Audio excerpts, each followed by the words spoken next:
So let's get right to the email that we sent you, because that's where all the information we're going to cover today is going to be at. You would have gotten an email that looks just like this. Now there's 5 attachments that we're going to cover.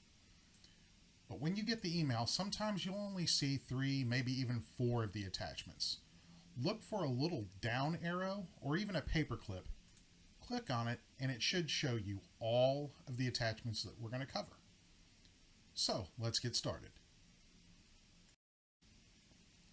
We're going to start with the one called 2020 Vendor Payment Calendar.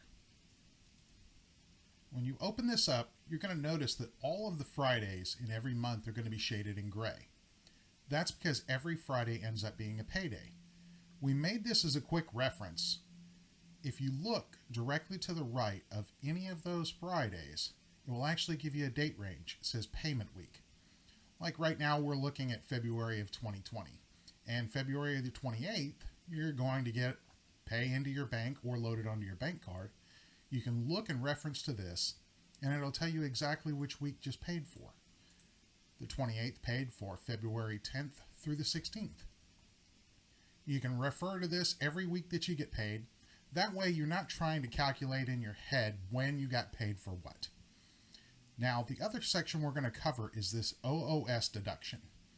You will have went through and read all about the Oos deduction in the application, but this is another quick reference so that you can understand what the deduction is and how much. Now, each week, if you do no jobs at all, there is no Oos deduction because you didn't cover any jobs. But it's going to start at $2.50 for one order for your Oos deduction. And that's going to be from $0 to $99.99 worth of load value. And it's going to go up $2.50 every $100 worth of value, and it's going to max out at $12.50. That's going to be the most important piece of information. If you do 100 jobs and carry $1 million worth of value load, the most that's ever going to come out in the Oos deduction is $12.50 per week.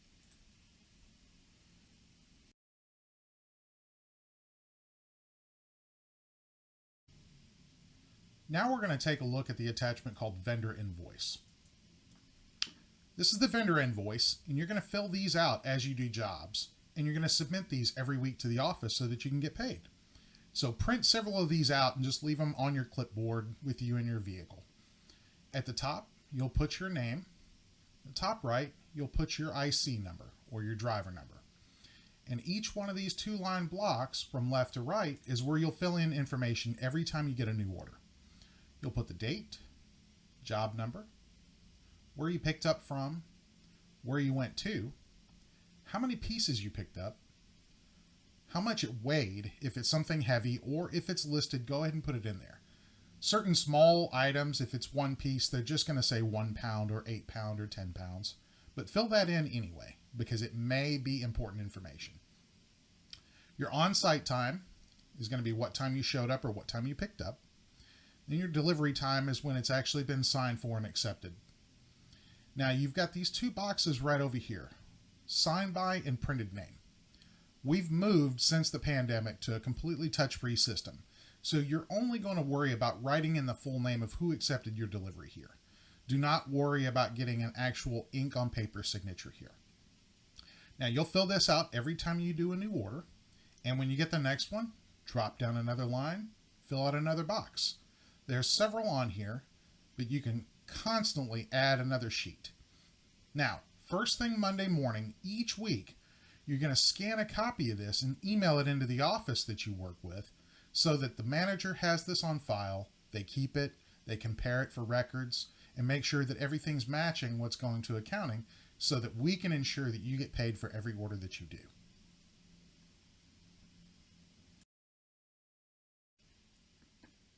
Every Monday morning, each week, you're going to submit what you did for the previous week to the office.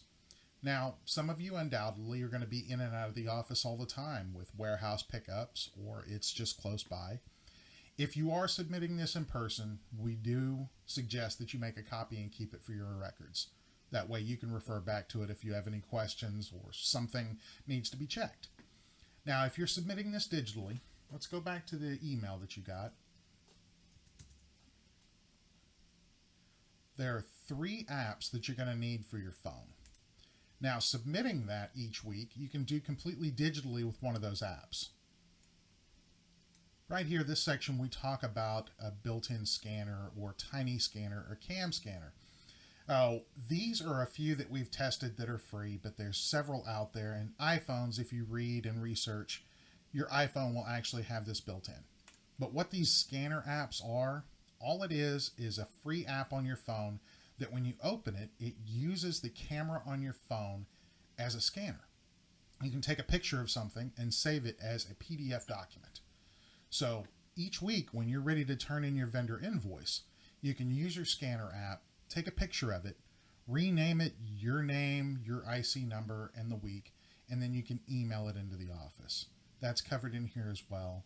Like I work for the Philadelphia office, and you will see here's the email address that I need to submit my vendor invoice each week. And then once you send it in, just start over with a blank one for the new week and keep going.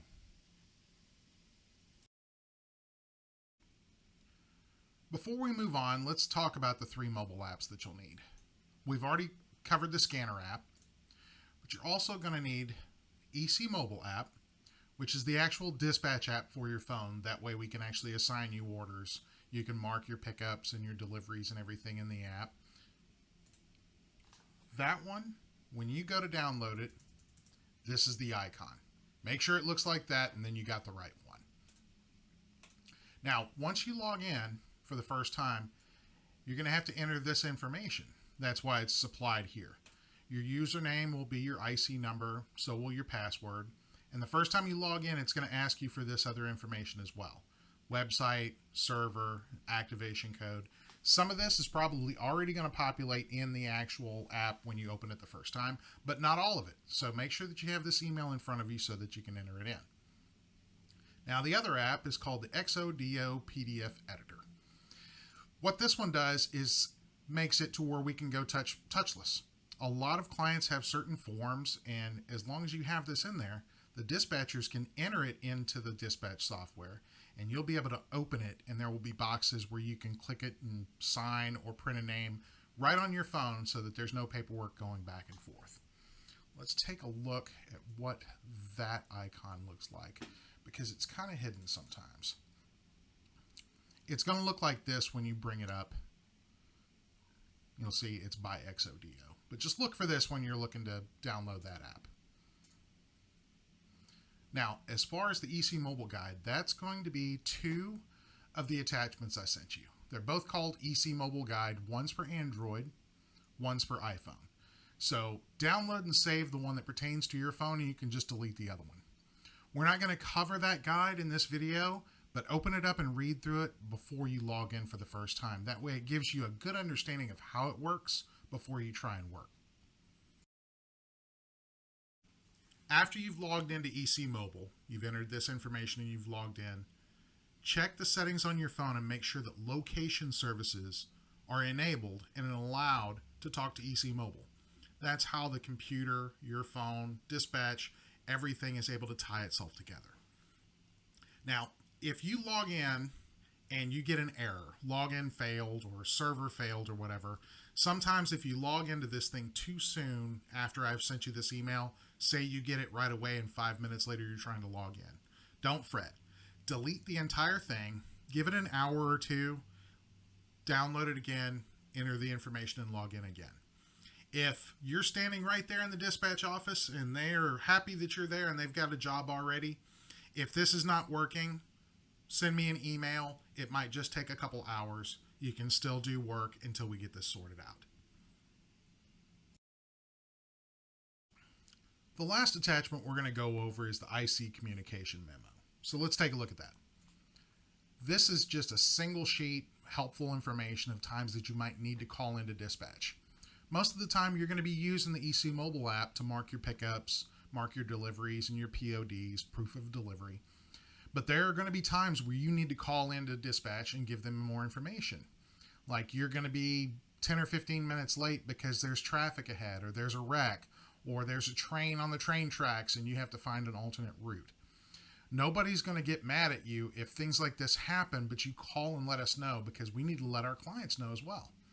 So print this off and keep this with you until you get comfortable with the process. It's just another helpful thing.